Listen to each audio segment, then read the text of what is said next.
O fazendeiro ameaçou a vida de este casal da cidade de Tiradentes, que teve que fugir do coronel na época de 90. E a história deles, que quase foi varrida para debaixo do tapete, é um testemunho da brutalidade e da resiliência humana. Você lembra de um tempo em que a palavra de um coronel valia mais que a lei escrita? Um tempo onde a beleza histórica de uma cidade como Tiradentes escondia um submundo de poder agrário violento, onde a força bruta determinava quem comia e quem passava fome. Este é o palco da jornada de Mateus e Isabela. Antes de entrarmos nos detalhes que farão seu coração apertar, já deixe o seu like e comente de qual cidade você nos acompanha. A sua inscrição é o que nos permite continuar trazendo histórias intensas e reais como esta. Em Tiradentes, no início dos anos 90, o ar tinha um cheiro particular. Não era apenas o aroma adocicado da goiabada cozida nas cozinhas rurais ou o cheiro mineral do calcário das ruas históricas. Era, acima de tudo, o cheiro da serragem fresca misturada ao suor. Mateus era carpinteiro. Suas mãos calejadas conheciam a fibra da madeira, sabiam transformar um tronco bruto de jacarandá em algo de valor e beleza. Ele não era um fazendeiro de grandes posses, mas tinha o que chamava de dignidade, um pequeno pedaço de terra nos arredores da Serra de São José, de onde tirava o sustento, e a casa que ele mesmo construiu, tijolo por tijolo, para Isabela. Isabela. Ah, Isabela. Ela era a luz silenciosa daquela casa. Não falava muito, mas seus olhos verdes refletiam a calma da paisagem mineira. Ela cuidava da horta, do pequeno curral e das galinhas, vendendo os ovos frescos e o queijo Minas na feira aos sábados. Eles eram a síntese da vida simples e laboriosa, vivendo na beira de um riacho que descia da serra, garantindo água limpa o ano todo, um privilégio raro que, sem que soubessem, se tornaria a raiz da sua desgraça. O mundo deles era pequeno e previsível, delimitado pelos sons familiares, o bater do martelo de Mateus, o mugido suave da vaca moca e o sino da igreja matriz que tocava às 6 em ponto. Mas a previsibilidade era uma ilusão frágil. A cidade de Tiradentes e seus arredores estavam se transformando, engolidos pela expansão voraz das grandes plantações de soja e a criação de gado em escala industrial. E no centro dessa transformação pairava a sombra pesada e implacável do Coronel Eurico. Coronel Eurico não era um homem de falar baixo. Seu nome carregava o peso da pólvora e da riqueza antiga. Ele havia herdado vastas extensões de terra e, ao longo de 2 décadas, havia se tornado o senhor de fato da região. Ele não comprava terra, ele a anexava. Não negociava, ele ditava. Seus homens, os capangas fardados em poeira e armados até os dentes, eram figuras constantes nas estradas de terra, seus jipes levantando nuvens que pareciam sufocar a vegetação. Os boatos começaram discretos, como a fumaça de um incêndio distante. Mateus, na marcenaria, ouvia os vizinhos cochicharem sobre a pressão para vender. Diziam que Eurico queria fechar o acesso a todas as fontes de água da serra, canalizando tudo para as suas próprias fazendas. A terra de Mateus e Isabela ficava exatamente no ponto estratégico, onde o riacho era mais caudaloso. Mateus, teimoso e orgulhoso, sempre desdenhava dos avisos. "Eu tenho o papel", dizia ele, batendo no peito. "É terra registrada, passada de pai para filho. Eurico pode ser o que for, mas a lei ainda existe." Isabela, no entanto, sentia o perigo como um animal sente a tempestade chegando. Numa tarde de sol forte, enquanto colhia mandioca, ela viu um dos jipes do coronel estacionado a uma distância perigosa, na curva do pasto. 3 homens robustos, usando chapéus de abas largas que escondiam os rostos, estavam parados, observando a casa com uma indiferença calculada, quase obscena. O silêncio deles era mais ameaçador do que qualquer grito. Ela voltou para casa tremendo, a cesta cheia de mandioca pesando como chumbo. Quando Mateus chegou, o cheiro forte de cedro em suas roupas, ela o puxou para perto da janela. Os homens dele estavam olhando Mateus. Não estavam só de passagem. Estavam medindo o lugar, ela sussurrou, a voz tensa. Mateus tentou acalmá-la, envolvendo-a em seus braços. Eles só querem nos assustar, Isabela. É a tática dele. Não vamos dar esse gostinho. Vamos continuar nosso trabalho. Ele apertou os punhos, a mandíbula travada. Mas o susto deu lugar a atos concretos de intimidação. Na semana seguinte, Mateus encontrou a cerca de arame farpado, que delimitava o final de sua pequena plantação de milho, derrubada. Não estava apenas cortada. Estava rasgada, violentamente amassada, como se um trator tivesse passado por cima. E na estaca central, alguém havia pregado um pedaço de papel. Não havia letras, apenas um desenho grosseiro de um punho fechado. Isso não é só para assustar, ele pensou. Isso é um aviso. Ele não contou imediatamente a Isabela sobre o desenho. Ele consertou a cerca sozinho, trabalhando até depois do anoitecer, à luz fraca da lua. Sentia o peso dos olhos de Eurico sobre ele, mesmo que ninguém estivesse por perto. A terra, que antes era seu refúgio, começava a se sentir como uma armadilha. O conflito escalou quando o coronel Eurico usou a tática mais suja, atingir o sustento. O mercado municipal era o centro nervoso da vida social e econômica de Tiradentes. Era lá que Mateus vendia as peças de marcenaria mais elaboradas, mesas de jantar rústicas, oratórios, cadeiras de balanço. E era lá que Isabela encontrava suas freguesas para vender o queijo e os ovos. Num sábado de manhã particularmente movimentado, o cheiro de pão fresco e café inundava o pavilhão. Mateus havia acabado de montar um expositor de madeira de demolição, uma peça linda que chamava a atenção. Um de seus clientes mais antigos, seu Geraldo, um comerciante que vivia da revenda de artesanato, aproximou-se com o semblante fechado. Mateus, Geraldo disse, a voz baixa e rouca, puxando-o para um canto perto das sacas de grãos. Preciso te falar algo sério. Geraldo, que mal conseguia olhar Mateus nos olhos, limpou a garganta. O coronel Eurico mandou um recado claro para todos nós que compramos sua mercadoria. Ele não disse exatamente o que, mas a mensagem foi entregue pelo Zeca Trovão. Você sabe como ele é. Mateus sentiu um frio subindo pela espinha. Ele conhece Zeca Trovão, o mais cruel dos capangas, um homem que parecia ter prazer em causar dor. O que ele disse, Geraldo? Ele disse que quem fizer negócio com você, Mateus, vai ter sérios problemas com ele, que a sua mercadoria está contaminada. Ele está nos ameaçando de fechar o crédito nos armazéns que ele controla. O Geraldo olhou em volta, nervoso. Sinto muito, meu filho, mas eu não posso arriscar tudo que construí. Não posso mais comprar de você. Aquele momento foi a primeira punhalada. Não era sobre a terra, era sobre a sobrevivência. Cortar o acesso ao mercado era a maneira de Eurico de sufocá-los lentamente, forçando-os a vender a terra por desespero. O orgulho de Mateus desmoronou com o som das palavras de Geraldo. Ele não era apenas um carpinteiro, era um homem de família. Isabela sentiu o golpe na mesma hora. As senhoras que sempre compravam seus ovos e queijo passaram por ela com olhares de pena ou fingida indiferença. Apenas uma delas, Dona Márcia, parou, pegou um ovo e deixou o dinheiro cair na cesta rapidamente. Ela sussurrou, é por causa do Eurico. Ele está avisando a todos que quem se aproximar de vocês vai perder a cabeça. Quando voltaram para casa naquele dia, o silêncio no carro de boi era pesado, diferente de qualquer silêncio que já haviam compartilhado. A paisagem parecia cinzenta, e a casa, antes o lar seguro, parecia exposta, vulnerável. À noite, sentados na varanda sob a luz fraca de um lampião, Mateus desabafou, a voz carregada de raiva e impotência. Ele está tentando nos quebrar.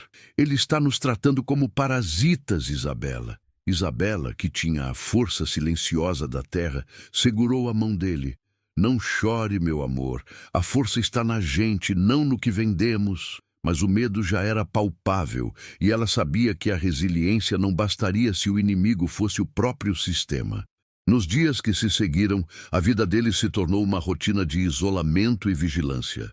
Mateus parou de ir à marcenaria na cidade. Ele começou a trabalhar apenas em pequenos reparos na própria terra, mantendo-se escondido. A água do riacho, que corria cristalina, era agora um motivo de ansiedade. Um dia, Zeca Trovão e outro capanga apareceram diretamente na propriedade. Não houve pedido de licença. Eles pararam o jipe ruidosamente na entrada da trilha e Zeca desceu, um homem alto e maciço, com um bigode grosso e um sorriso sádico. Mateus saiu da casa, colocou-se na frente de Isabela. "O que vocês querem?" A voz de Mateus era baixa, mas firme. Zeca riu, um som áspero. "Viemos fazer uma visita, Mateus. O coronel Eurico mandou dizer que ele está sendo muito generoso." "Ofereceu uma quantia", disse Zeca, jogando um envelope sujo de poeira nos pés de Mateus. 4.000 cruzeiros. Pela terra, 4.000 cruzeiros. Era uma piada de mau gosto, 1/10 do valor real da propriedade, sem contar o trabalho de uma vida inteira. Mateus não pegou o envelope. Ele olhou diretamente nos olhos de Zeca, que eram frios e vazios. "Diga ao coronel que esta terra não está à venda, nem por 4.000, nem por 4 milhões. Esta terra é a minha vida." O sorriso de Zeca se desfez. O ar ficou pesado. Zeca Trovão deu um passo à frente, seu olhar examinando a frágil construção da casa e o corpo de Mateus. Ele baixou a voz, tornando a ameaça íntima e terrível. "Você tem a boca grande demais para um rato, Mateus. O coronel não gosta de ser desafiado. Você vai vender por bem ou por mal, e se for por mal, não será só a terra que ele vai levar." Ele gesticulou para o riacho. "Essa água é preciosa. O coronel vai precisar dela para o gado dele. Se essa água secar por aqui, você e a sua mulher vão secar junto. Pense bem, 4.000 cruzeiros ou a cova rasa." Eles entraram no jipe e partiram, deixando para trás um rastro de poeira e o odor pesado de óleo diesel e ameaça. O terror, antes um fantasma distante, havia se materializado na forma de Zeca Trovão. 4.000 cruzeiros ou a cova rasa. Mateus finalmente pegou o envelope, rasgando-o em pequenos pedaços e jogando-os ao vento. A raiva o consumia, mas a razão lhe dizia que a luta contra Eurico não era justa. Não era uma luta de homem para homem, mas de Davi contra um Golias protegido por dinheiro e impunidade. Naquela noite, sob um céu estrelado que parecia indiferente ao sofrimento humano, Mateus e Isabela se sentaram à mesa da cozinha, a única fonte de luz, a lamparina de querosene. "Ele tem poder demais", Mateus admitiu, a voz falhando pela primeira vez. "Ele pode fazer o que prometeu." Isabela olhou para o fogão a lenha, para as panelas de ferro polido, para o chão de cimento batido que ela mantinha impecável. Deixar tudo aquilo parecia um crime contra a própria alma. Mas viver sob a mira constante de Zeca Trovão era impensável. "O que faremos?" ela perguntou. Fugir? A palavra era amarga. Fugir era admitir a derrota, era entregar o legado de sua família. Mas Mateus olhou para o rosto pálido de Isabela e a escolha se tornou simples. A vida dela valia mais do que qualquer pedaço de terra. "Nós não vamos vender!" ele disse, sua voz ganhando uma nova determinação. "Nós vamos sair, mas ele não vai ficar com o que é nosso. Ele não terá o prazer de nos ver quebrar." A decisão foi tomada com a dor de um adeus forçado. Eles teriam que desaparecer, deixar Tiradentes e a vida que haviam construído. A fuga precisava ser rápida, discreta, antes que Eurico e seus capangas voltassem para executar a ameaça de Zeca Trovão. Mateus sabia que, a partir daquele momento, cada dia a mais naquelas terras era uma roleta russa. Ele precisava planejar uma saída que lhes garantisse, acima de tudo, a vida. O cheiro da pólvora estava no ar, e o som dos jipes do coronel Eurico parecia cada vez mais próximo. A beleza de Tiradentes não era mais um refúgio, era uma prisão da qual eles precisavam desesperadamente escapar. A primeira parte do plano era a mais difícil: deixar a casa para trás, levando apenas o essencial e torcer para que o silêncio da noite fosse seu único aliado. O cheiro de gasolina e a promessa de morte fizeram este casal da cidade de Tiradentes teve que fugir dos fazendeiros na época de 90, abandonando o único lar que conheciam. Você lembra de um tempo em que a lei do dinheiro falava mais alto que a justiça?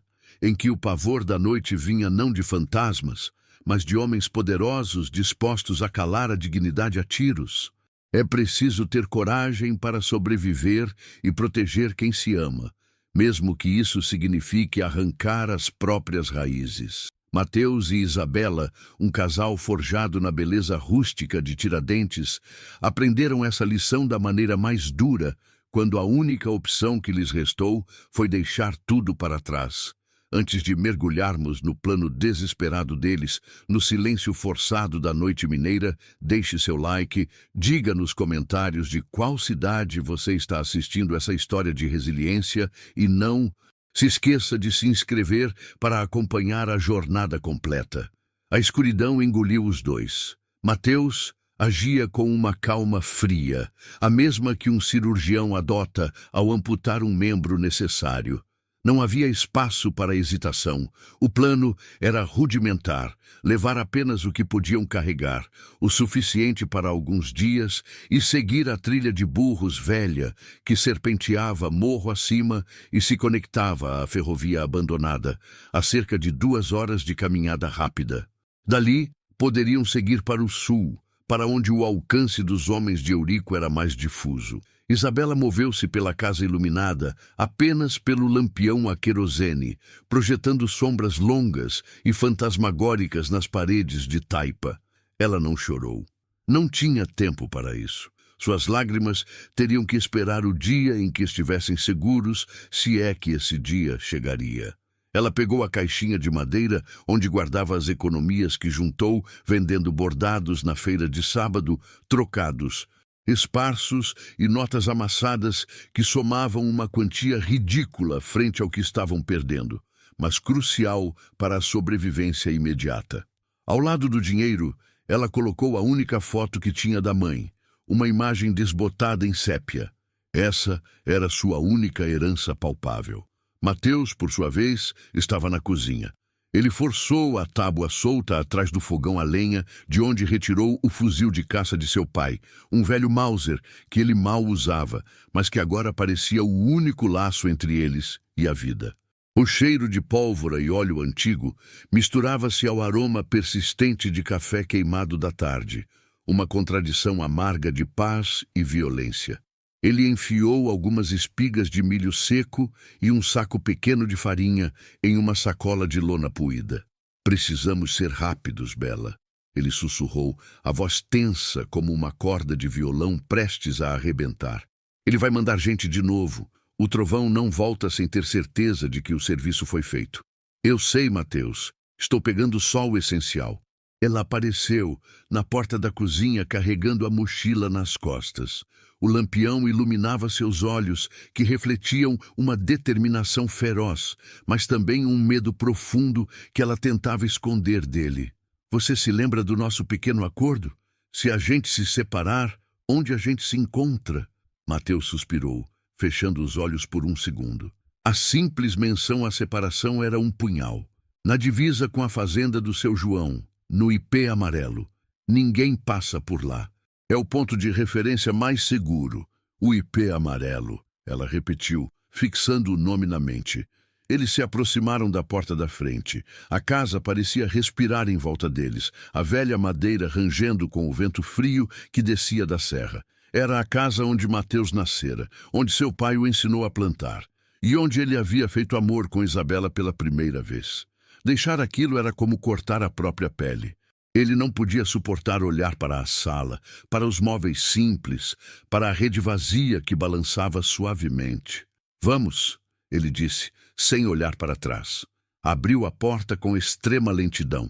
O silêncio da noite era denso, quase doloroso. O ar fresco da madrugada mineira, limpo e terroso, contrastava com o calor sufocante da ameaça que pairava sobre eles. Eles caminharam, Mateus na frente, segurando o rifle, e Isabela logo atrás, com os pés descalços, acostumados à terra batida. Os sapatos fariam barulho demais. O caminho inicial era uma trilha estreita que levava ao curral, e dali, diretamente para o mato denso que formava a borda de suas terras. Enquanto passavam pelo curral, o cheiro forte de esterco e feno molhado subiu. Um dos bois, Juba, grunhiu baixo, reconhecendo a presença de Mateus. Ele parou por um instante, sentindo a culpa de abandonar os animais, mas não havia escolha. Soltá-los seria arriscado demais, e levá-los era impossível. Eles vão cuidar deles até voltarmos, Isabela sussurrou, percebendo a hesitação dele. Ela sabia que ele precisava de uma promessa, mesmo que vazia. Eles entraram no matagal. A luz da lua, minguante e fraca, mal conseguia penetrar a folhagem espessa. O som mais alto agora era o farfalhar seco das folhas sob seus pés e o zunido constante dos insetos noturnos. Mateus guiava-se pela memória de cada curva, cada pedra. Ele pisava com cuidado milimétrico, evitando galhos secos que pudessem estalar e entregar sua posição. A trilha começou a subir e a respiração de Isabela tornou-se curta e ofegante. Ela não reclamou. Ela apenas apertou as alças da mochila, sentindo o peso do medo e da necessidade. "Você está bem?" Mateus perguntou, virando-se apenas o suficiente para que ela visse seu perfil severo. "Vá em frente, estou logo atrás." Ele não precisava saber que ela sentia os joelhos tremerem e que a floresta, que antes era um lugar de refúgio e brincadeiras de criança, agora parecia um monstro pronto para devorá-los. Ela fixou os olhos na nuca de Mateus. O foco absoluto em segui-lo era o único alívio contra o pânico crescente. Caminharam por mais de meia hora. O corpo de Mateus estava alerta, cada músculo pronto para a reação. Ele confiava na escuridão, mas a escuridão também escondia seus inimigos. Foi então que ele parou. Um movimento sutil na borda de sua audição que não pertencia aos sons naturais da noite. Não era um grilo, nem o vento. Era um som metálico, breve, seguido de um silêncio forçado. Parecia ter vindo da direção da estrada principal que ligava sua fazenda à cidade. Mateus abaixou-se de imediato, segurando a mão de Isabela e puxando-a para o chão, atrás de uma moita espessa de capim na valha. O cheiro de terra molhada e raízes era forte. "Quieta!" Ele sibilou sem mover os lábios. Isabela sentiu o coração palpitar descontroladamente contra as costelas. Ela mal ousava respirar. O silêncio se estendeu, tenso. Então, o som veio novamente, mais alto, inconfundível. O motor de um jipe, um modelo antigo e barulhento, forçando a marcha na estrada de cascalho. E não estava passando, estava parando. Mateus apertou o rifle. Aquele motor só podia pertencer aos jagunços de Eurico. Eles haviam chegado antes do que Mateus imaginava e estavam patrulhando a área, cercando o terreno para evitar qualquer fuga pela rota óbvia. A rapidez e eficiência do coronel eram assustadoras. Pelo som, os homens estavam agora fora do veículo, talvez a uns 200 metros deles, na estrada de acesso à propriedade. Mateus ouviu vozes, masculinas e rudes, misturadas com o som de botas pesadas pisando no cascalho. Ele distinguiu algumas palavras. O velho disse para não voltar sem ter certeza. Ele está aqui ainda. A garganta de Isabela estava seca. Eles estavam muito perto de serem descobertos. Se Mateus os tivesse levado pela estrada, como era a rota mais rápida, eles já estariam nas mãos de Zeca Trovão. "O que faremos?" Ela sussurrou, o som quase inaudível. "Eles acham que vamos fugir pelo portão? Vamos continuar subindo? A trilha deve nos dar cobertura até a ferrovia. Não podemos ir para a esquerda."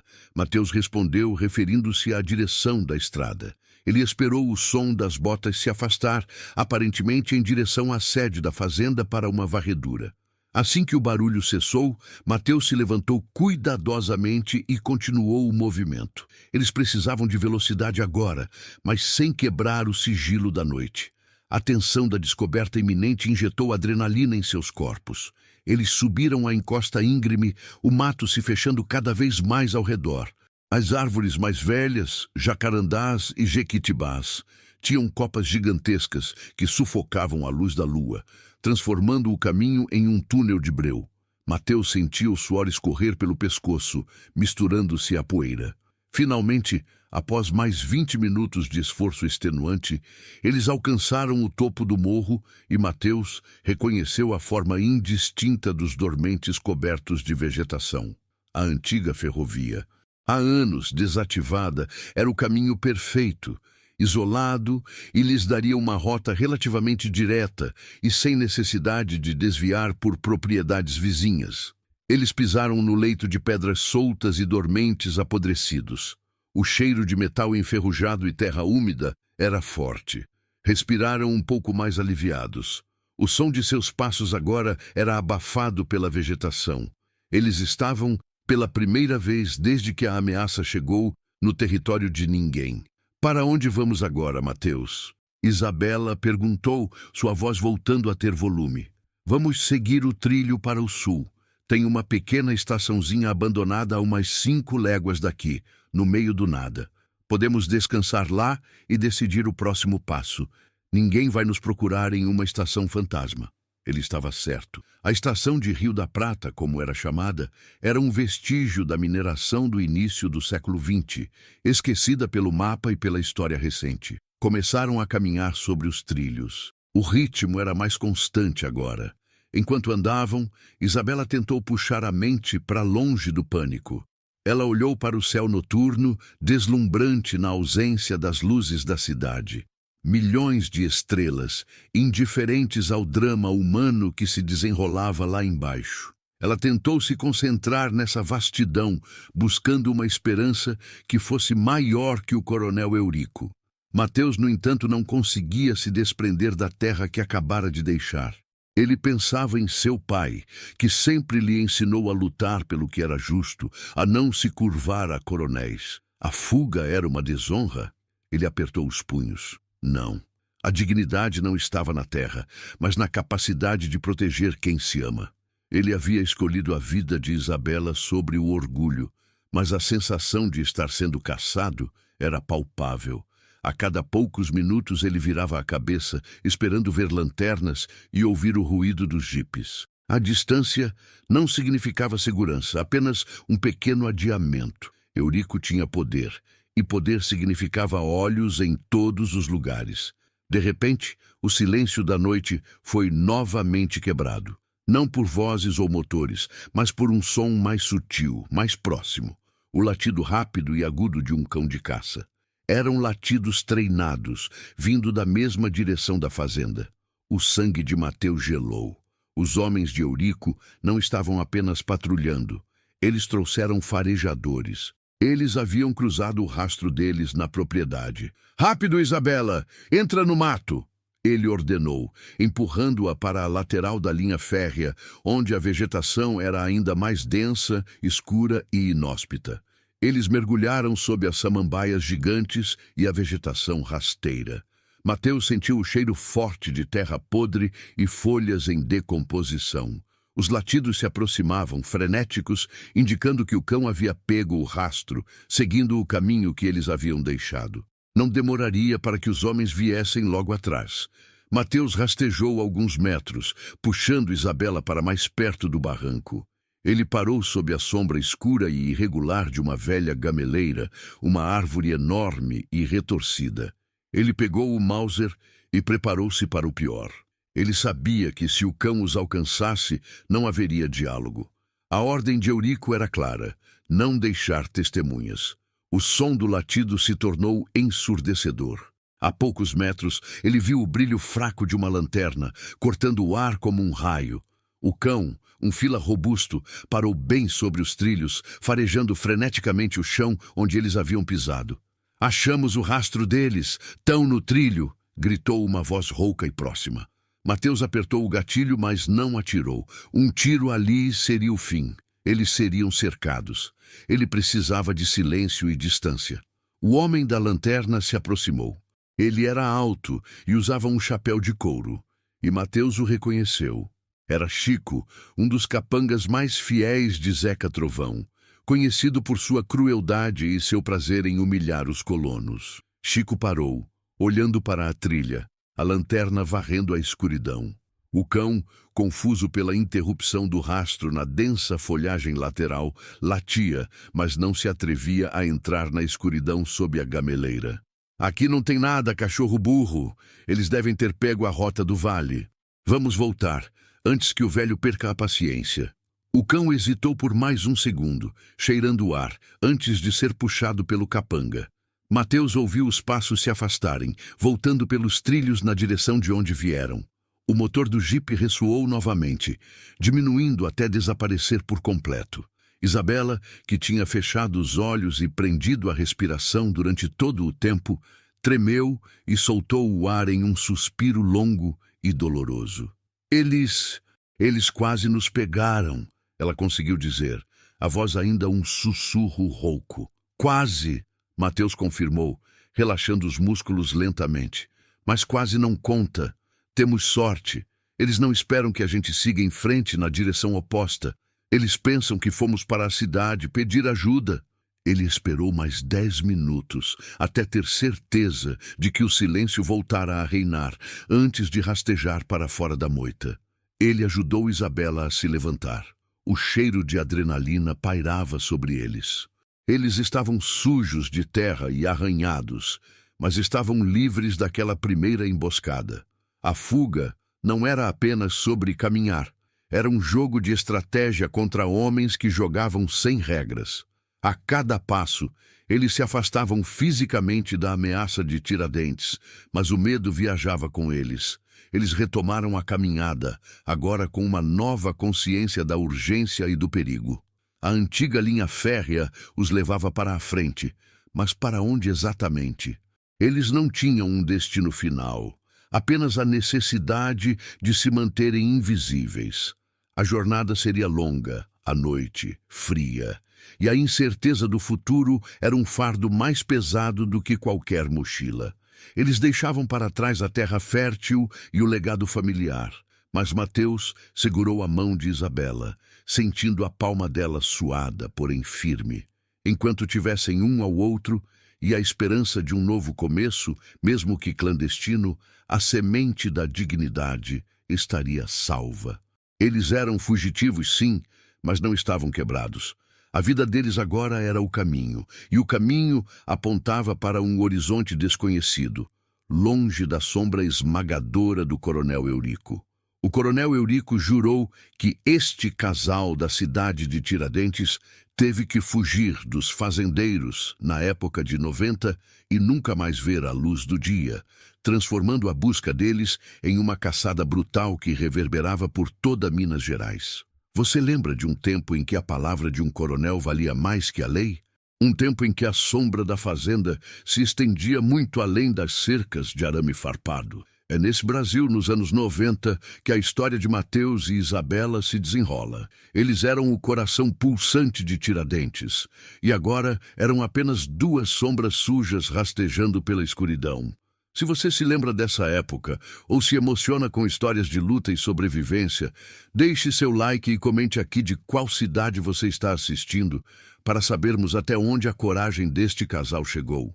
Não se esqueça de se inscrever no canal para acompanhar cada passo dessa jornada épica. Mateus e Isabela retomaram a caminhada sobre os dormentes da antiga linha férrea.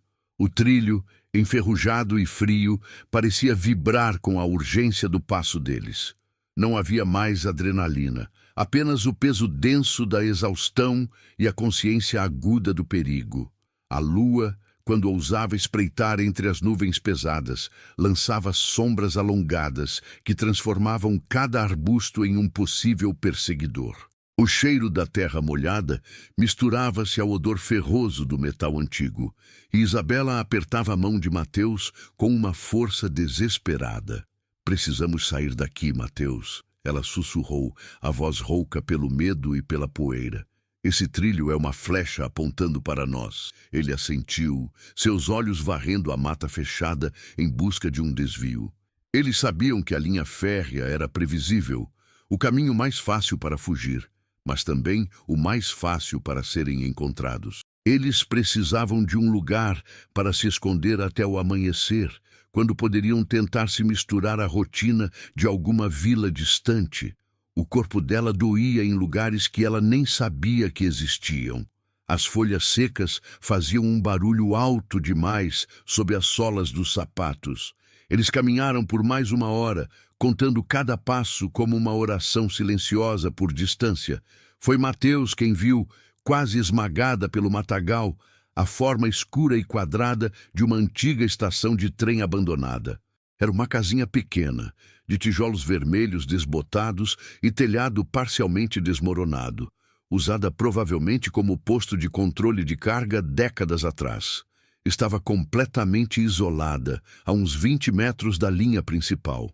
Ali, Mateus indicou, puxando-a gentilmente para fora dos trilhos, forçando passagem por uma barreira de cipós espinhosos. O interior da cabana cheirava a mofo, a fezes de morcego e a décadas de esquecimento. O chão era de terra batida, e as janelas eram apenas buracos escuros cobertos por teias de aranha grossas, como algodão. Mas era um teto, e era escuridão total. Mateus usou sua faca de trabalho, a mesma que ele usava para cortar o couro na oficina, para varrer o chão, criando um pequeno espaço livre no canto mais protegido. Isabela desabou ali, a mochila caindo com um baque surdo. Ele a viu tremer, não apenas de frio, mas da tensão que finalmente estava sendo liberada. Mateus se ajoelhou ao lado dela. Estamos seguros por enquanto, meu amor. Ninguém nos viu sair do trilho. Ela fechou os olhos, respirando fundo o ar pesado do lugar. Eles vão nos procurar. Vão vasculhar essa linha até acharem um rastro. Eles vão vasculhar a linha, sim. É por isso que paramos, ele explicou, a voz baixa, mas firme. Se continuarmos caminhando sem parar, vamos nos expor ao sol e à visibilidade. Precisamos de algumas horas para pensar, e você precisa descansar. Se você cair, eu caio junto. Ele desamarrou a corda da mochila e a estendeu no chão como uma barreira psicológica. Tirou o cantil e ofereceu-lhe água. A água estava morna, metálica, mas Isabela bebeu avidamente, sentindo a secura na garganta afrouxar. A dor na perna de Isabela, resultado da queda na moita, estava latejando agora, transformando-se em uma fisgada constante que roubava sua concentração. Mateus inspecionou o arranhão, limpando a terra com a ponta do lenço. Não está infectado, mas está profundo. Vamos ter sorte se não deixar cicatriz. Ela deu um sorriso fraco. Uma cicatriz para lembrar do dia em que trocamos a dignidade de Tiradentes pela sobrevivência em Minas. Não é uma troca ruim. O silêncio voltou a pairar, preenchido apenas pelo som distante de grilos e o vento sussurrando através das frestas do telhado. Neste silêncio, o terror que eles haviam evitado fisicamente começou a se manifestar emocionalmente. O que vai acontecer conosco, Mateus? A pergunta dela era um fio tênue de seda, pronto para se partir.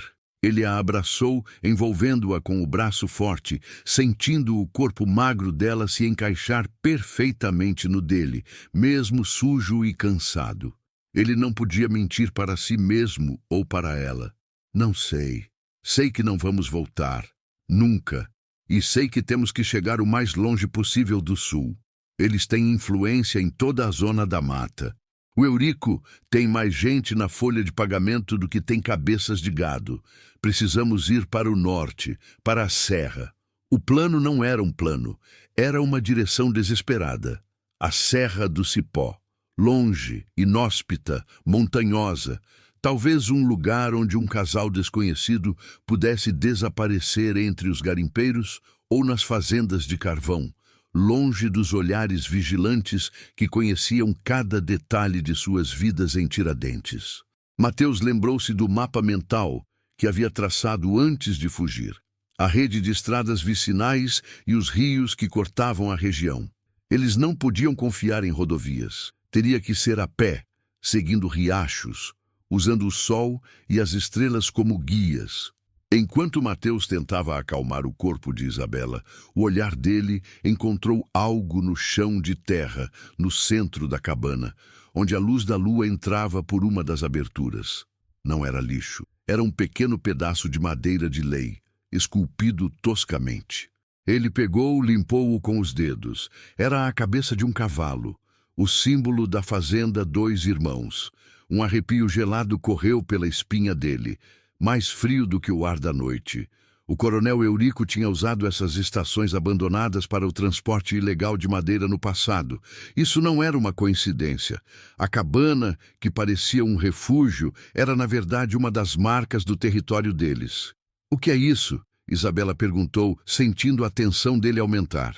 Mateus não respondeu imediatamente. Ele esmagou o pequeno pedaço de madeira na palma da mão, transformando o símbolo em lascas. Eles não estavam fugindo de um inimigo que os procuraria apenas em Tiradentes. Estavam fugindo de um sistema que cobria toda a região. "Precisamos sair daqui antes do sol nascer. Não podemos dormir. Eles podem usar este lugar. É um posto avançado." O breve momento de alívio se desfez. A fadiga, que parecia insuportável, foi substituída por um novo surto de adrenalina, puramente motivado pelo pânico. Eles se levantaram, os músculos protestando, a mente agora em hiperalerta. Isabela pegou sua mochila e olhou para Mateus. Seus olhos, mesmo na escuridão, transmitiam uma força surpreendente. Ela sabia que estavam na toca do leão, mas agora ela estava disposta a lutar com o mesmo fervor que ele. "Se não podemos ir para o norte pelo trilho, vamos cortar pela mata. Onde está o Rio das Mortes, Mateus? O velho caminho para São João del Rei." Mateus olhou para o céu. Se eles seguissem para o oeste e depois para o norte cruzando o rio, poderiam usar a densidade da vegetação como escudo. Seria mais lento, mais perigoso por causa dos animais e do terreno, mas os tornaria verdadeiramente invisíveis. "Vamos caminhar contra o sol. O Rio das Mortes fica a leste. Se o cruzarmos e subirmos, estaremos fora do eixo do Eurico mais rapidamente." Ele sabia que seria uma travessia difícil. O Rio das Mortes tinha esse nome por uma razão, mas era a única barreira natural que poderia dar-lhes alguma vantagem. Eles saíram da cabana abandonada, voltando a se misturar com a escuridão. O cheiro de mofo foi substituído pelo perfume úmido da vegetação noturna. O silêncio da mata não era reconfortante. Era pesado, cheio de ruídos ocultos e a ameaça invisível. Eles deixaram a linha férrea para trás, entrando na mata fechada. Cada galho que estalava, cada folha que se movia, era amplificado pelo medo. Mateus usou o peso do corpo para abrir caminho, protegendo Isabela da vegetação espinhosa. A roupa, antes apenas suja, agora estava rasgada e ensopada de orvalho. Eles andavam na ponta dos pés, como se o próprio chão pudesse denunciar sua presença. Isabela sentiu a mão de Mateus esmagar a dela novamente. Ela entendeu o recado. Havia algo mais. Eles pararam. Não era o som de um animal. Era o ruído distante de um motor, vindo da direção da estrada principal que corria paralela à mata, a quilômetros de distância. Mateus se deitou, pressionando o ouvido contra a terra úmida. O som era intermitente, como se o veículo estivesse parando e arrancando. "Estão patrulhando", ele sussurrou. "Eles já sabem que fugimos pela linha. Estão usando a estrada como fronteira." O pânico ameaçou sufocá-los, mas Isabela respirou fundo. Ela se lembrou da última coisa que o pai havia lhe dito, que a dignidade não era o que você tinha, mas o que você se recusava a perder. Ela se recusava a perder a chance de Mateus. "Então, nos rastejamos", ela disse, a voz quase inaudível, mas carregada de determinação. "A mata é nosso santuário, Mateus. Eles não têm paciência para essa escuridão." Ele a olhou, e naquele momento de escuridão total e desespero físico, ele viu a mulher que ele amava se transformar em uma guerreira. A fragilidade dela se esvaiu, substituída por uma dureza forjada pela injustiça. Eles não eram mais apenas um casal de tiradentes, eram dois sobreviventes em território inimigo. Eles continuaram o avanço, agora rastejando ou caminhando curvados, usando a cobertura das árvores mais baixas. O chão era irregular, cheio de raízes traiçoeiras e lama fria. Eles caíram, se levantaram, engoliram a dor. Quando o primeiro tom azulado começou a atingir o céu a leste, eles estavam exaustos, mas tinham alcançado um pequeno platô elevado. Olhando para baixo, Mateus viu a sinuosa linha prateada do Rio das Mortes, correndo rápido e turvo. A travessia seria arriscada, mas era o portal para a próxima fase da fuga. Do outro lado do rio, a paisagem se tornava menos explorada e, crucialmente, menos ligada às propriedades de Eurico. Eles precisavam descer a encosta íngreme. O cheiro de mato e orvalho era intenso, mas agora havia um novo aroma no ar, vindo do sul. Fumaça de lenha. Alguém estava acordado. Um trabalhador, um caseiro, ou pior, um dos capangas de Eurico montando guarda. Mateus parou.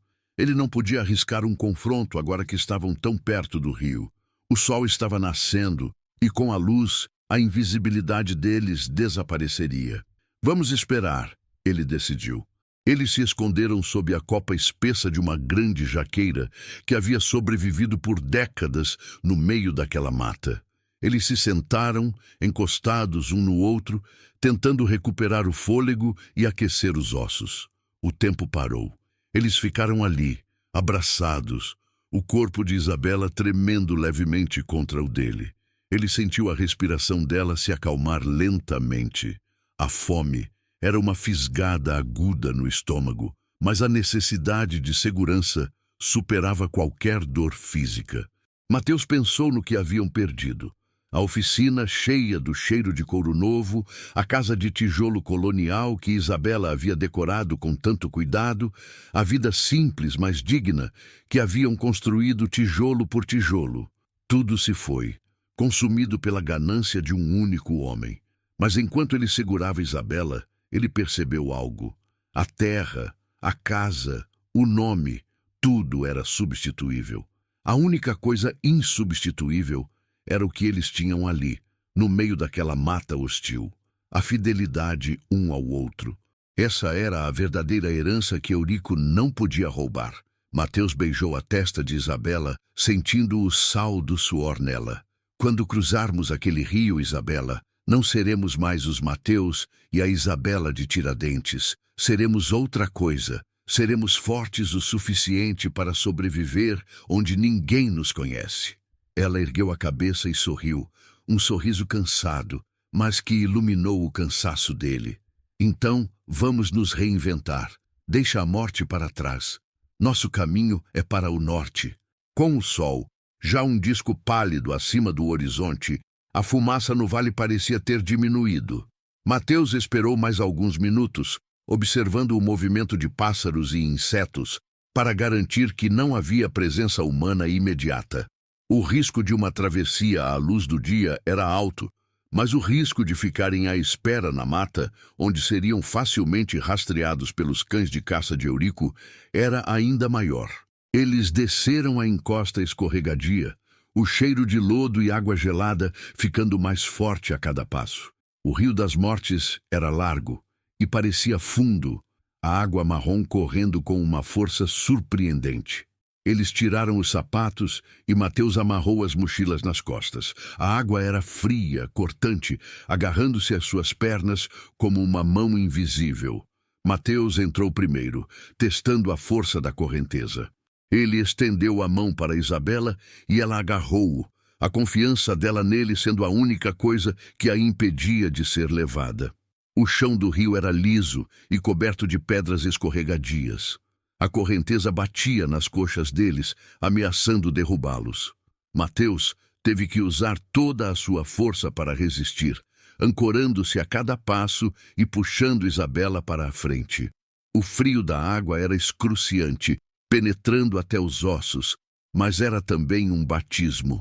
A água lavava metaforicamente a sujeira da cidade velha. No meio do rio, Isabela escorregou e Mateus a segurou firmemente antes que ela afundasse. Eles se olharam, o medo nos olhos, mas nenhum deles disse uma palavra. A comunicação era agora apenas a pressão da mão. Após o que pareceu uma eternidade, eles alcançaram a margem oposta. A exaustão física os atingiu com força brutal.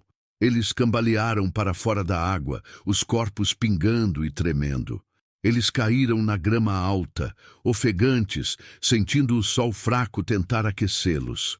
Eles haviam cruzado o rio. Eles estavam do outro lado. Não havia capangas, não havia cães, apenas a vastidão da mata desconhecida se abrindo à sua frente. Eles eram anônimos novamente.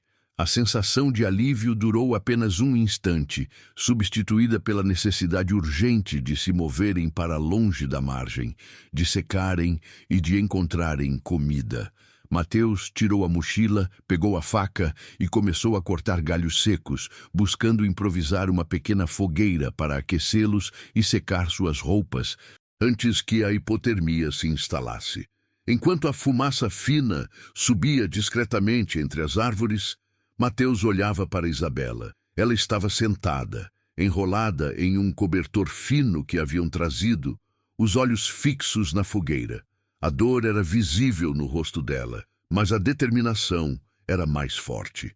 Eles haviam perdido tudo material, mas tinham ganho a liberdade mais crucial, a liberdade de viver de acordo com a própria honra. O caminho para a Serra do Cipó seria longo e perigoso, uma jornada de semanas de clandestinidade, mas ali, sob o calor fugaz daquela fogueira secreta, Mateus percebeu que a fuga não era um fracasso, era a fundação de um novo começo, cimentado na dignidade e na fé inabalável que eles depositavam um no outro. Eles não eram quebrados, apenas dobrados, e a resiliência deles era, agora, a arma mais poderosa contra o coronel Eurico. A vida deles continuava, uma chama teimosa no meio da escuridão. Eles precisavam apenas decidir o que fariam com a manhã que nascia. A resposta era simples: continuar avançando, um passo de cada vez, rumo ao horizonte desconhecido. Eles se reergueram, vestiram as roupas ainda úmidas e seguiram a trilha improvisada. A Serra do Cipó estava esperando. O fazendeiro Eurico garantiu que este casal da cidade de Tiradentes teve que fugir dos fazendeiros na época de 90 e levou a perseguição para um novo nível, tornando cada passo deles um ato de sobrevivência desesperada. Você lembra de um tempo em que a palavra de um coronel valia mais que a lei? De famílias inteiras desterradas pela ganância e obrigadas a se enfiar no mato apenas para respirar?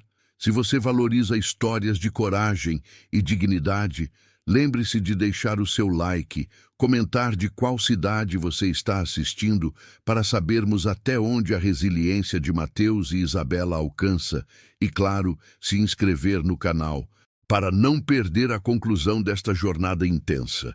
Eles se reergueram, vestiram as roupas ainda úmidas e seguiram a trilha improvisada, sentindo a aspereza da terra sob os sapatos gastos. A Serra do Cipó estava esperando, mas o caminho até lá era um purgatório de pedra e incerteza.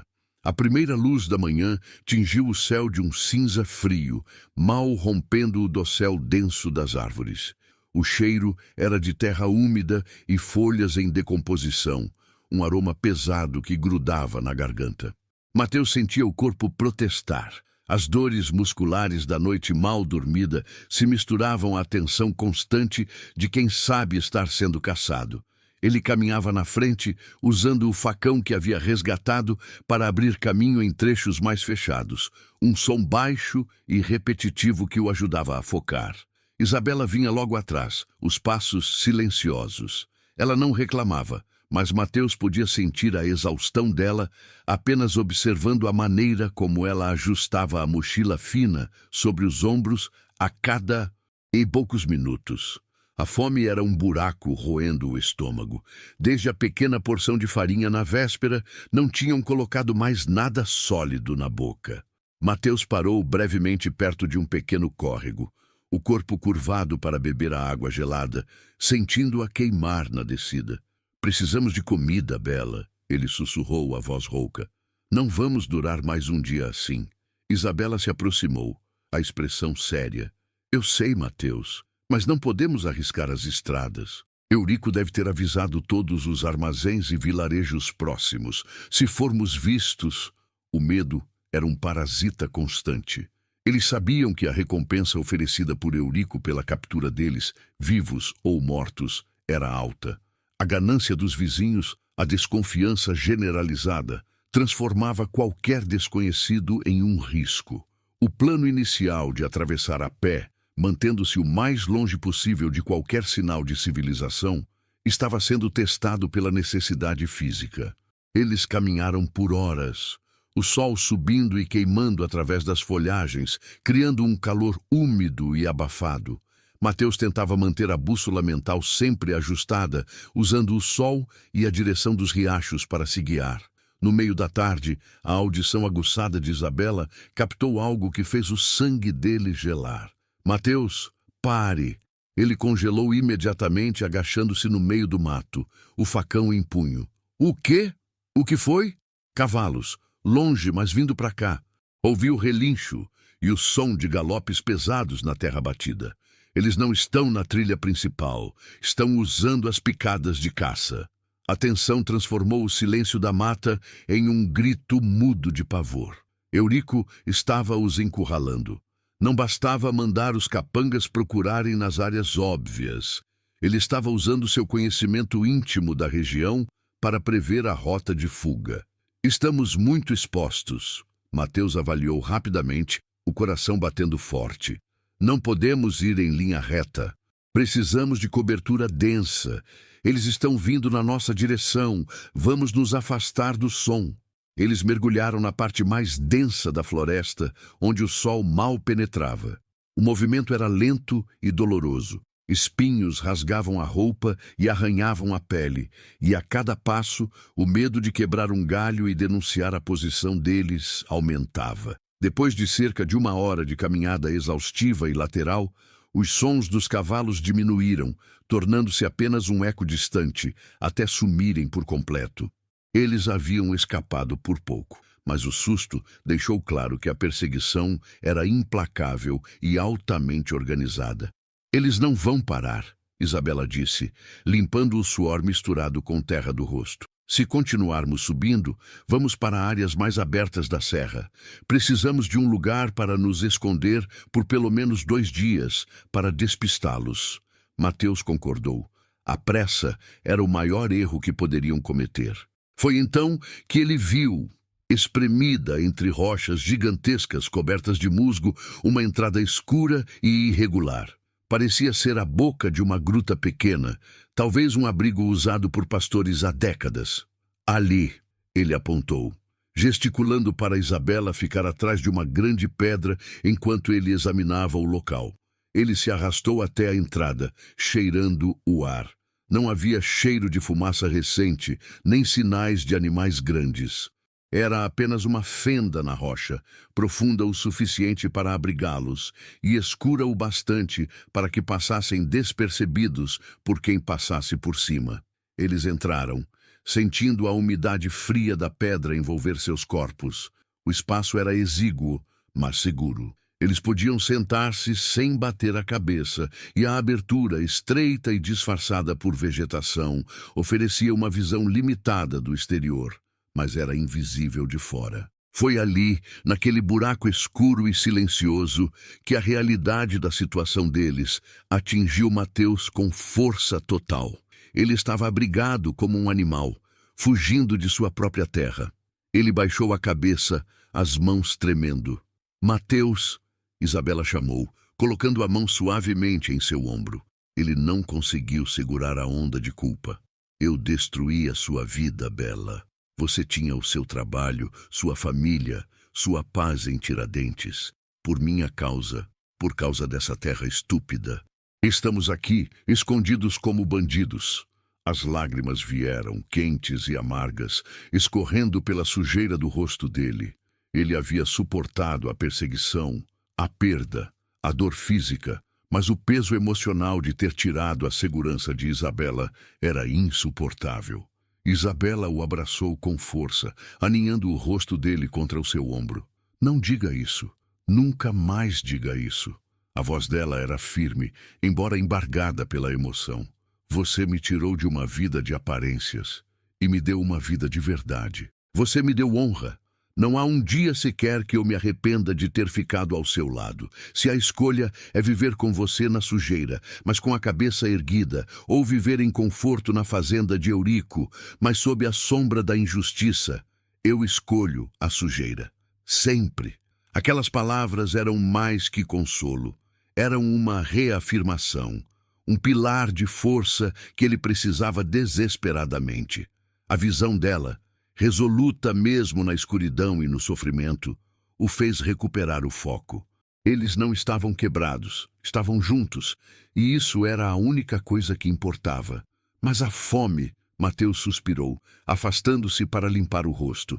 Não podemos ficar aqui para sempre. Eu preciso ir buscar água e algo para mastigar, mesmo uma fruta do mato. Não vá longe, ela pediu, o medo voltando a brilhar em seus olhos. Vou tomar cuidado. Mas precisamos comer. Você está fraca. Ele beijou-a na testa, pegou o facão e saiu rastejando da gruta, misturando-se à mata rasteira. A tarefa era de alto risco. Ele precisava encontrar algum pequeno rancho ou propriedade agrícola abandonada, ou se arriscar a roubar o mínimo de algum terreiro. Ele sabia que roubar era contra tudo o que ele defendia, mas a sobrevivência de Isabela vinha antes da moralidade em tempos de guerra. Mateus seguiu na direção oposta à dos cavaleiros, rastejando e andando de forma disfarçada por mais de uma hora. Ele chegou a uma área mais aberta, onde a mata se afastava, para dar lugar a pastagens antigas, sinal de alguma fazenda abandonada ou esquecida. O que ele encontrou não foi um rancho, mas uma estrada de terra secundária, pouco usada. E a uma distância considerável, um curral velho e um casebre de madeira caindo aos pedaços. Parecia desabitado. Mateus usou a capa da vegetação para se aproximar lentamente, prestando atenção a qualquer ruído. O casebre estava vazio. A poeira cobria tudo. Mas no curral havia sinais recentes de vida, pegadas frescas de botas e, mais preocupante, um cavalo amarrado, um cavalo forte de sela com as rédeas penduradas. Não era um cavalo de morador, era um cavalo de viagem, de trabalho pesado. Mateus se escondeu atrás de uma cerca de arame farpado, observando o casebre. O cavalo era certamente de um dos capangas de Eurico, usando aquele lugar como ponto de descanso ou base de observação. O perigo era esmagador, mas a visão do animal despertou em Mateus uma ideia desesperada. Se eles conseguissem aquele cavalo, encurtariam a jornada para Cipó em dias, talvez semanas. Sairiam do purgatório lento da mata e teriam a chance de galopar para a liberdade. Ele precisava de suprimentos, mas agora o prêmio era muito maior. Ele precisava daquele cavalo. Mateus esperou, o corpo tenso. O sol já começava a se inclinar para o oeste. Em breve, a luz fraca daria cobertura. O capanga, quem quer que fosse, devia estar dentro do casebre, talvez dormindo ou comendo.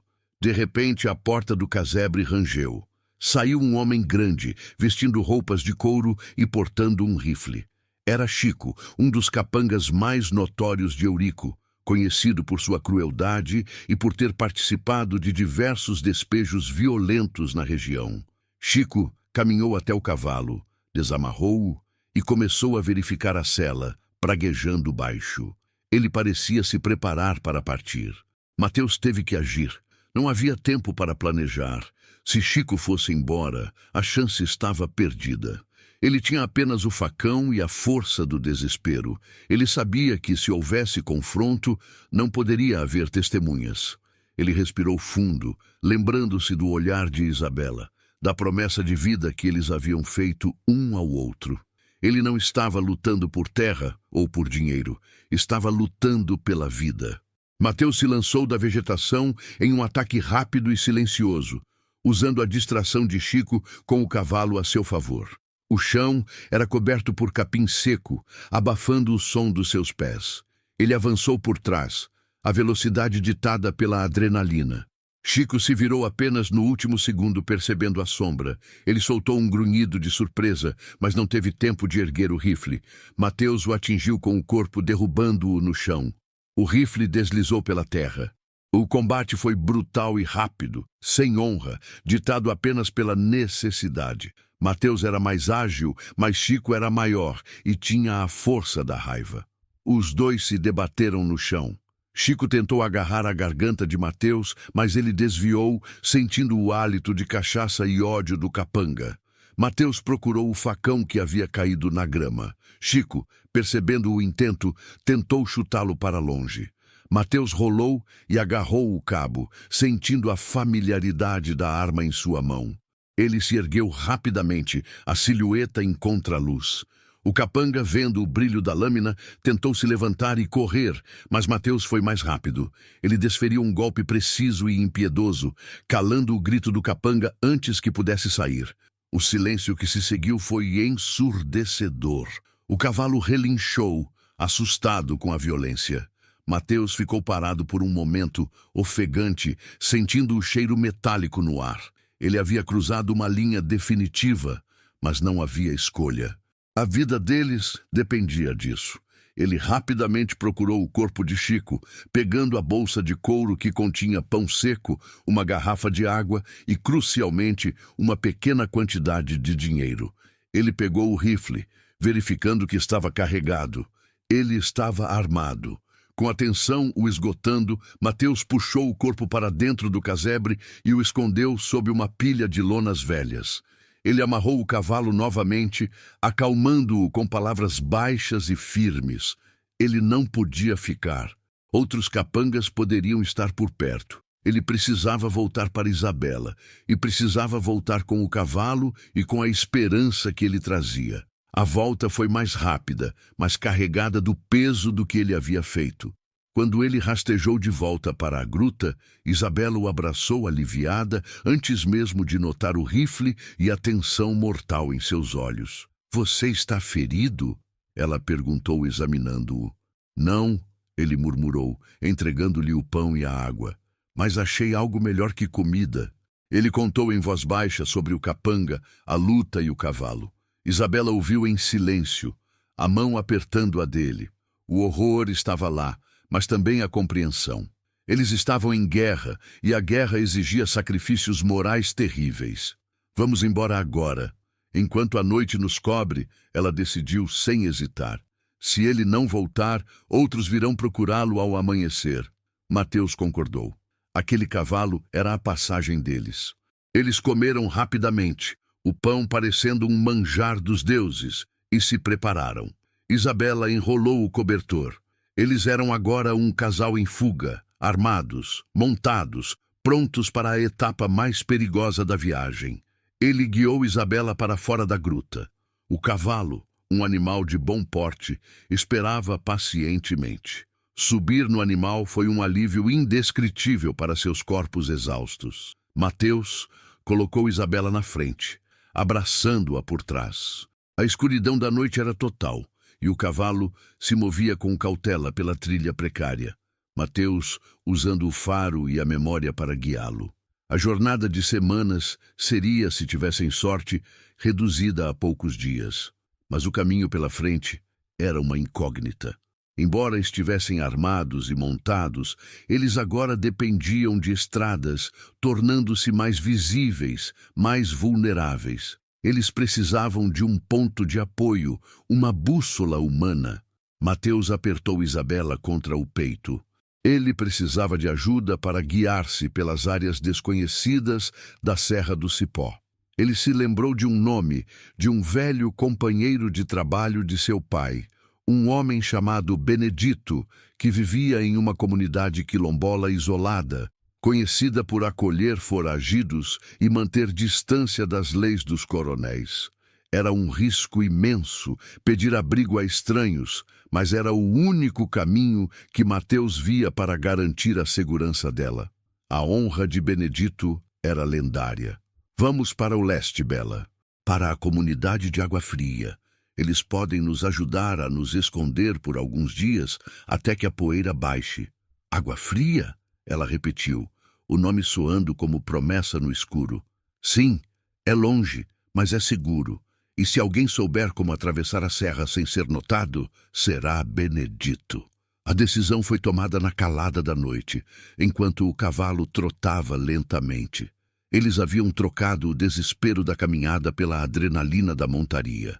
Eles haviam cruzado a linha da moralidade para garantir a sobrevivência. E naquele momento, Mateus entendeu que a verdadeira dignidade não estava em nunca sujar as mãos, mas em sujá-las pela causa certa, proteger quem se ama. A comunidade de Água Fria representava a última esperança de refúgio antes da liberdade total.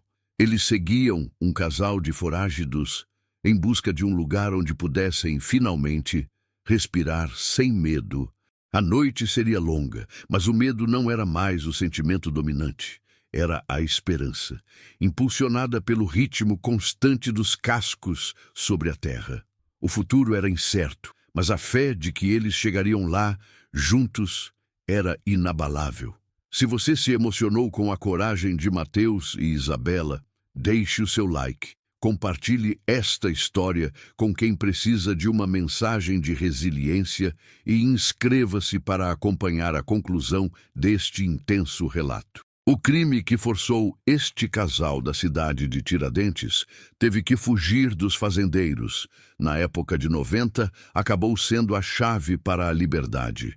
Você lembra de um tempo em que a sobrevivência era a única lei, onde a linha entre o certo e o errado era traçada pela necessidade e pelo amor? Mateus e Isabela, aquele jovem casal marcado pela perseguição implacável dos coronéis da região, haviam acabado de cometer o ato desesperado que salvaria suas vidas, cavalgando no escuro em direção a um refúgio incerto chamado Água Fria. Se você está acompanhando esta saga de fé e resiliência, deixe o seu like para fortalecermos esta história. Comente de qual cidade você assiste e, claro, se inscreva no canal para não perder o desenrolar final e as próximas narrativas de coragem. O ritmo do cavalo, antes sinônimo de pânico e furto, tornou-se o som da marcha da esperança. O sol ainda não havia nascido quando o som do trote mudou de terra batida para o leito de cascalho úmido de um riacho. O cheiro de mato fechado, pinho e terra molhada invadiu o ar, cobrindo o odor de suor e medo que os acompanhava há dias. Mateus puxou as rédeas, parando o animal na beira de um vale estreito, onde o céu noturno começava a ceder aos primeiros cinzas da madrugada. "Chegamos!" Ele sussurrou, a voz rouca. Isabela desceu da cela com um gemido de alívio, misturado à dor muscular. O corpo protestava, mas a mente estava focada. À frente, em meio à névoa baixa, surgiram as formas indistintas de algumas choupanas modestas. Não havia cercas, nem luzes elétricas. Apenas o aroma de fumaça de lenha e café coado no pano. Um cheiro que, para eles, naquele momento, era o perfume da salvação. Benedito os esperava. Não havia sido um encontro casual. Água Fria era um assentamento de quilombolas e pequenos lavradores que viviam à margem das grandes fazendas, um lugar que prosperava no anonimato e na ajuda mútua. Benedito era um homem maduro, com a pele enrugada pelo sol e olhos que pareciam ter visto todas as intempéries do tempo. Ele não perguntou sobre o cavalo roubado, nem sobre a fuga. Ele apenas acenou com a cabeça. "A porta da casa da Dã Maria está aberta. Ela sabe do que precisam. Vocês parecem ossos que o vento trouxe", disse Benedito, sua voz grave e baixa. "Mas aqui, o vento que entra não costuma sair. Descansem." Nos dias que se seguiram, o refúgio tornou-se um purgatório de espera. Água Fria era um microcosmo de resistência. As pessoas ali trabalhavam a terra em mutirão, cultivando milho, mandioca e feijão em pequenos lotes compartilhados. Não havia luxo, mas havia dignidade e, crucialmente, silêncio. Mateus e Isabela passaram os primeiros 3 dias dormindo a maior parte do tempo, acordando apenas para comer o alimento simples que Dei Maria lhes oferecia, um caldo espesso e nutritivo, servido com um afeto silencioso. A tensão, no entanto, era palpável. Eles eram hóspedes, foragidos de uma violência que os moradores de Água Fria conheciam bem. O medo de que a perseguição de Sebastião Pimenta e seus jagunços alcançasse o refúgio pairava sobre a comunidade. Na quarta noite, Mateus se sentou com Benedito sob o brilho opaco de um lampião. Isabela cochilava ao lado, vestida com roupas emprestadas que cheiravam a sabão de cinza. Mateus, preciso ser honesto, começou Benedito, mexendo um copo de cachaça de cana. Pimenta não é burro. Ele mandou seus homens revirarem os caminhos de acesso principais, mas o cavalo, isso o irritou mais que a fuga de vocês. Ele viu aquilo como uma afronta pessoal, não apenas um prejuízo. Ele pensa que estamos longe? Mateus perguntou, o coração acelerando. Ele pensa que vocês foram para Ouro Preto ou para o Rio, procurando a capital para se esconderem na multidão. Ele não espera que estejam no mato fechado. Mas essa paz não vai durar. Benedito estendeu a Mateus um mapa rudimentar, desenhado a carvão em um pedaço de couro seco. Amanhã vocês partem, não podem ficar. Este lugar é seguro enquanto permanecer desconhecido. O preço da estadia de vocês seria alto demais para nossa gente. A decisão, embora dolorosa, era esperada. A verdadeira liberdade não estava em um refúgio temporário, mas em um recomeço total. Para onde vamos, Benedito? Para o outro lado da serra, para a Mantiqueira. Eu tenho um primo que mora nas encostas. É outro estado, outra vida. É o único lugar onde a autoridade de Pimenta não alcança, onde a notícia de um casal desaparecido de Tiradentes se tornará apenas mais um murmúrio na poeira da história. Benedito explicou o plano em detalhes frios. Eles deveriam seguir o curso de um rio até o pé da serra, uma caminhada de 2 dias e 2 noites. Lá, encontrariam uma trilha antiga, usada por tropeiros há décadas, que os levaria por cima das montanhas. Seria árduo, perigoso, mas a única rota sem postos de vigia. E o cavalo? Perguntou Mateus. Benedito suspirou, olhando para o animal, que pastava tranquilamente no cercado improvisado. Ele fez o que tinha que fazer, mas ele é uma prova. Amanhã, ao invés de deixá-lo aqui, ele será solto nas estradas do vale oposto. Se for achado, vão pensar que ele foi abandonado por ladrões de gado. Isso vai confundir os homens de Pimenta e lhes dar algumas semanas preciosas. Aquele gesto, o sacrifício final do meio de fuga, selou a separação de Mateus e Isabela de sua vida passada. Na manhã seguinte, ao se despedirem, Isabela abraçou Dom Maria com lágrimas silenciosas. Mateus apertou a mão de Benedito, não encontrando palavras para agradecer a dívida impagável de vida. Vão com Deus e não olhem para trás, foi a despedida de Benedito. Lembrem-se que a terra é de quem a trabalha. Um dia, vocês terão a sua. Eles partiram a pé, carregando apenas mochilas modestas com farinha, rapadura e um cantil de água fresca. A subida da Serra da Mantiqueira foi uma provação que desafiou a resistência de seus corpos e mentes. Eles subiam por entre rochas escorregadias e vegetação densa, onde o ar rarefeito e frio queimava seus pulmões. Isabela, mais fraca, lutava contra a exaustão, mas a imagem do rosto frio de Pimenta e a memória do medo serviam como chicotes invisíveis. Não vamos parar, Mateus. Não agora, ela repetia, quando ele insistia que ela descansasse. O auge da jornada veio no 3º dia, quando alcançaram o pico. O mundo se abriu sob seus pés. Eles viam um horizonte interminável de montanhas azuis e vales verdes que se estendiam por Minas Gerais e São Paulo. A vastidão era sufocante, mas era a vastidão da liberdade. Eles estavam literalmente no topo do mundo, acima do alcance da lei corrupta e da ganância dos fazendeiros. Enquanto desciam, a cada passo, o peso da vida antiga diminuía. Não eram mais Mateus e Isabela, o casal de Tiradentes que fugiu. Eram apenas dois caminhantes, anônimos e resolutos, rumando para o sul. Chegaram ao destino indicado por Benedito, um pequeno município na divisa, onde o primo dele, Joaquim, administrava um pequeno sítio de plantação de morangos. Joaquim os recebeu sem perguntas, oferecendo-lhes trabalho e um casebre simples. A reconstrução foi lenta, mas firme. Mateus usou sua força para trabalhar a terra novamente, não como empregado esmagado pela servidão, mas como parceiro na colheita. Isabela, com suas habilidades de costura e a organização que ela havia mantido, mesmo nos momentos de maior desespero, ajudava a controlar os estoques e a cuidar da casa de Joaquim.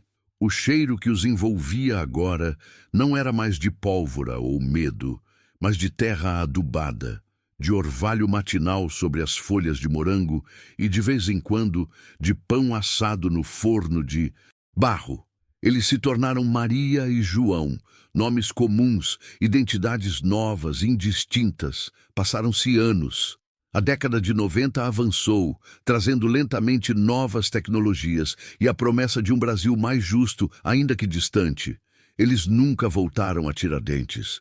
O silêncio era a sua arma e a sua paz. Eles sabiam que a maldade de homens como Pimenta nunca se dissipava totalmente, mas agora eles estavam protegidos pela distância e pela invisibilidade. A maior prova de que haviam vencido a luta foi um pequeno evento que aconteceu 5 anos após a fuga: o nascimento de seu filho. Eles o chamaram de Daniel, um nome que significava "Deus é meu juiz", uma declaração silenciosa de que eles haviam agido com a própria moralidade e não sob a ditadura de outros homens. Sentados na varanda, observando o sol se pôr sobre os campos de morango, Mateus segurou a mão de Isabela, a pele dela já não tão lisa, mas forte. "Você se lembra?", ele disse, sem precisar especificar o quê. Isabela sorriu, a cicatriz da dor em seus olhos agora suavizada pela paz. "Lembro, mas o cheiro que sinto hoje é muito melhor." Eles haviam perdido tudo o que tinham, mas ganharam algo inestimável: a soberania sobre as próprias vidas. Eles haviam encontrado a dignidade não na posse, mas na luta pela sobrevivência e na capacidade de recomeçar, não importa o quão fundo tivessem que cavar para encontrar uma nova raiz. Aquele casal de Tiradentes, que teve que fugir dos fazendeiros na época de 90, provou que a verdadeira riqueza de Minas não estava no ouro escondido nas montanhas, mas na resiliência inquebrável de seu povo. A fé, a coragem e, acima de tudo, o amor haviam sido a ponte para a liberdade. Esta é a história de Mateus e Isabela. Uma história que ecoa a força de todos aqueles que lutaram e lutam pela terra e pela dignidade no Brasil rural. Se esta jornada tocou você, deixe seu like, compartilhe este relato de resiliência com seus amigos e se inscreva no canal para que mais histórias de valor humano continuem sendo contadas. Obrigado por acompanhar e voltamos em breve com um novo e intenso relato.